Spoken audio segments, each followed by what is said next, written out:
हमें इस मुर्दा और इस जिंदा दोनों से कोई वास्ता नहीं है। उठाकर ले जाओ ये जनाजा और इस लड़की को वापस वहां ले जाके छोड़ दो जहां से लेकर आए। मेरा इस दुनिया में कोई भी नहीं है, मैं कहाँ जाऊंगी? ये मेरा मसला नहीं है। गुलाम, तुम्हें जो भी कोई कहे तुम उसे उठाकर इधर ले आओगे। ताजी माजरत चाहता हूँ, लेकिन एक मरता हुआ इंसान अगर कोई ख्वाहिश जाहिर करेगा तो कोई टाल कैसे सकता है?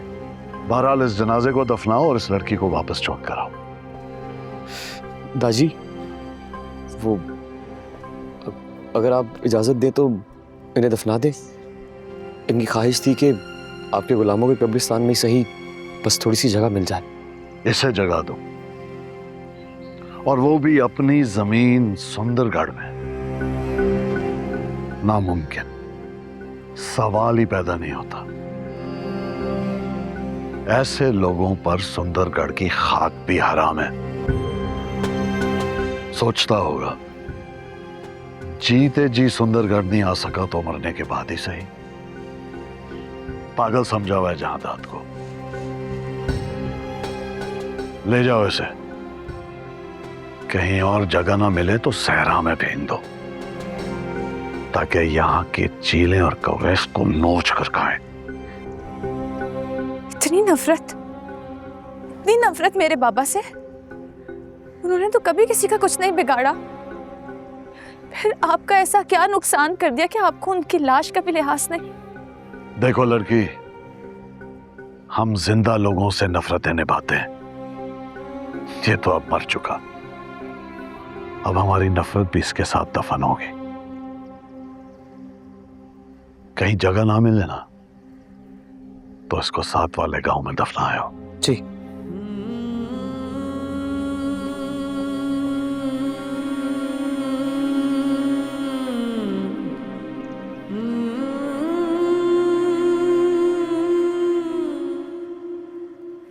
साहबजान जी, कुछ चाहिए था आपको? नहीं, खातिर तवाज़ो के लिए तो हर चीज़ मौजूद है, लेकिन तुम्हारी नंद कहीं नज़र नहीं आ रही मुझे। अब अपनी नंद का क्या कहूँ मैं, उसने तो खुद को कमरे में बंद कर लिया हुआ है। क्या? लेकिन क्यों? आज इतने अरसे के बाद मैं इस हवेली में आई हूँ और आते ही मुझे क्या खबर सुनने को मिल रही है? खुर्शीद ने ऐसा क्यों किया? इस क्यों का जवाब तो हम भी कई सालों से तलाश कर रहे हैं। हो सकता है उसे कोई गम लग गया हो। ऐसे कैसे वो खुद को कमरे में बंद कर सकती है? पढ़ी लिखी है वो। ज्यादा पढ़ लिख लेने से ही उसकी अकल ने काम करना छोड़ दिया। और आप सब ये मेरे बेटे की कामयाबी की खुशी में क्या कहानियां ले बैठे। इससे मेरा दिल घबराना शुरू हो जाता है। आप पाशा से नहीं मिली? चाहे जाके उसे मिले, मुबारकबाद दें। आपका भी तो बेटा है वो। हाँ हाँ, मैं उससे ज़रूर मिलूंगी और बादशाह को मिलके ही मुबारकबाद दूंगी। किस डॉक्टर को दिखा रही है खुर्शीद को? डॉक्टर को क्यों दिखाएंगे? उसे डॉक्टर की जरूरत ही नहीं है, बिल्कुल ठीक है वो। बस उसने खुद ही अपना ये हाल बनाया हुआ है। कई साल पहले उसे देखा था तो अच्छी भली थी, अब पता नहीं उसे क्या हो गया है।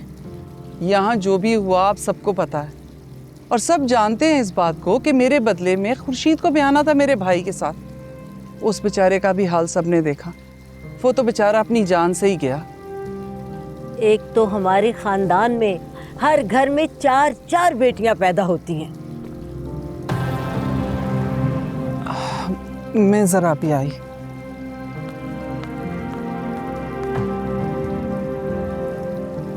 सरकार, मेहमानों को छोड़ के आप कहाँ चले गए?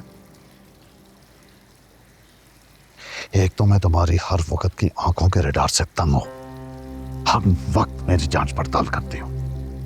मैं कब कहां गया, कहां से आया हूं, बस करो। मैं तो बस क्या? जाओ, जाकर मेहमानों पर ध्यान दो।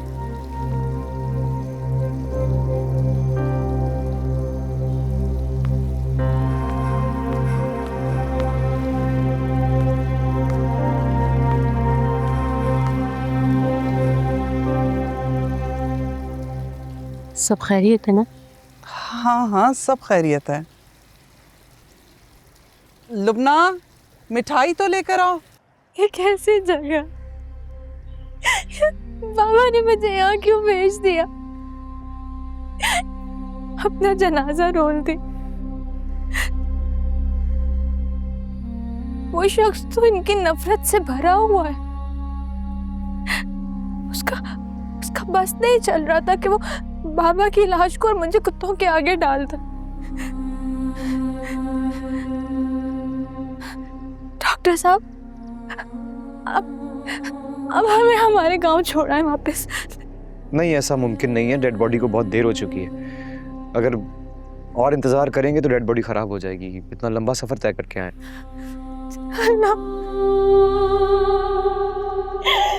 मामा को दफन होने के लिए जमीन तक नहीं मिल रही। कैसा इम्तिहान है ये?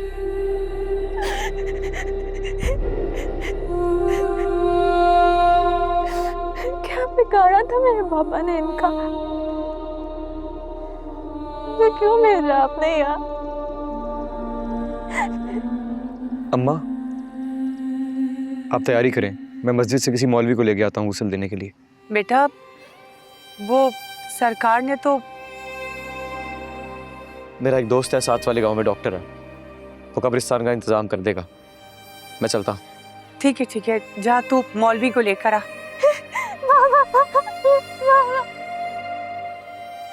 ना बेटी, बाप के मरने पर थोड़ी रोते हैं। मेरा बाप मरा होता तो मैं मिठाई बांटती। रोते तो माँ के मरने पर, क्योंकि माँ नसीबों वालों को मिलती है और नसीबों वालों के हाथ ही मरती है।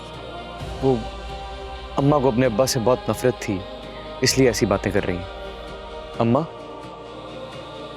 दुनिया के सारे बाप तुम्हारे बाप जैसे नहीं होते।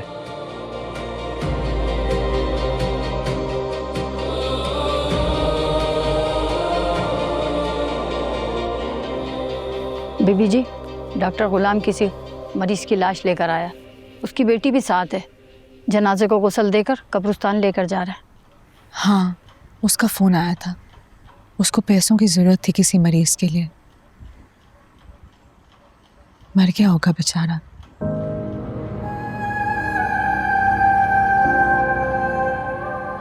लेकिन गुलाम उसकी लाश यहाँ क्यों लेके आया है?